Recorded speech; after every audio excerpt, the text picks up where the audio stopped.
औज़ुबिल्लाहि मिनश्शैतानिर्रजीम बिस्मिल्लाहिर्रहमानिर्रहीम। मेरा नाम हकीम मोहम्मद अल्ताफ़, मुस्तनिद गवर्नमेंट तिबिया कॉलेज भावलपुर। नाज़रीन, आज जो मेरा मौजू है वो है शरबत बजूरी बनाने का तरीका और शरबत बजूरी के अज्जा क्या हैं, शरबत बजूरी के फ़वाइद क्या हैं।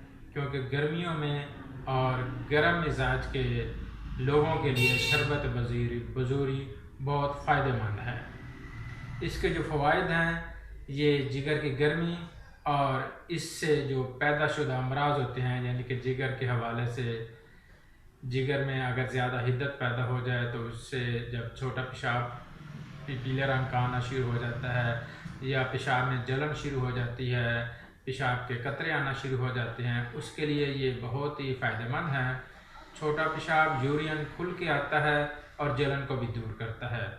जिगर, गुर्दा और मसाने के अमराज के लिए बहुत ही फ़ायदेमंद है, क्योंकि इसका जो मिजाज है ये है तर गर्म मिजाज का। ये शरबत बजूरी हामिल है, यानी कि शरबत बजूरी का अपना जो मिजाज है वो तर गर्म है, यानी कि जिस्म के अंदर गर्मी भी यानी कि हरारत भी देता है और तरी भी पैदा करता है, खुश्की को ख़त्म करता है।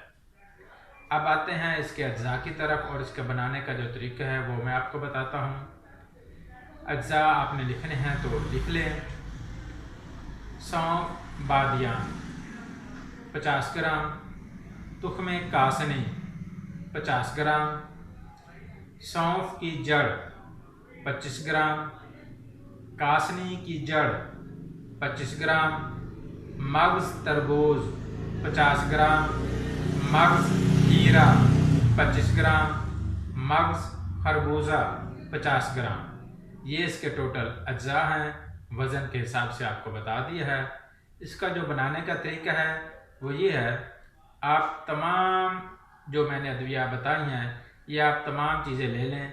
मगज़ियात को निकाल कर बाकी जो चीज़ें हैं उनको आप रात के वक़्त पानी में भिगो के रख दें, क्योंकि उनको आपने 12 घंटे पानी में भिगो के रखना है। तकरीबन 3 किलो पानी हो उसमें आप इसको भिगो के रखें। जब 12 घंटे गुजर जाएं तो इसका आप आग के ऊपर आप रखें। पहले आप आग हल्की आंच हो, उसके बाद आग को तेज़ कर दें।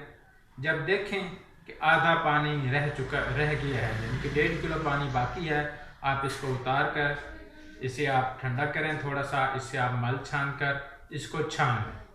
छानने के बाद फिर आप इसको आप आग के ऊपर रखें और इसमें आपने फिर 2 किलो चीनी इसमें शामिल करें और इसका शरबत का जैसे कवाम बनता है उस हिसाब से आप इसका कवाम तैयार करें। जब ये शरबत का कवाम तैयार हो जाए तो उस वक़्त जो मगज़ियात आपके पास में बचे हुए हैं, महफूज हैं, यानी कि मगज़ खरबूजा, मगज़ तरबूज, मगज़ खीरा, ये 3 मगज़ियात थे, ये आपके पास हैं। आप इनको कूट लें, छान लें, कपड़ छान कर लें, यानी कि बिल्कुल बारीक कर लें। जब शरबत का कवाम तैयार हो जाए तो इन मगज़ियात को उस शरबत में शामिल कर लें। अच्छी तरह मिक्स करें। जब आप देखें कि ये मगज़ियात शरबत के अंदर यकजान हो गए हैं और मुकम्मल मिक्स हो गए हैं तो आप इसे आग से उतार के नीचे ठंडा होने दें। जब ये ठंडा हो जाए तो उस वक़्त आप इसे जो है ना बोतलों में महफूज करें। महफूज करने के बाद आप इसे ज़रूरत के वक़्त 1 गिलास ठंडा पानी हो उसमें 2 चम्मच इस शरबत की मिला के आप इसे इस्तेमाल करें। और जो मैंने आपको इसके फ़वाइद बताए हैं, यानी कि गर्मियों के मौसम में बहुत ही लाजवाब शरबत है, दिल को फ़र्रत बख्शता है, सुकून देता है, पेशाब खुल के आता है, जो पेशाब कतरा आ रहा होता है वो ख़त्म हो जाता है, पेशाब की जलन ख़त्म हो जाती है। जिगर, गुर्दे और मसाने के जितने भी अमराज हैं उनके लिए ये फ़ायदे बख्श है।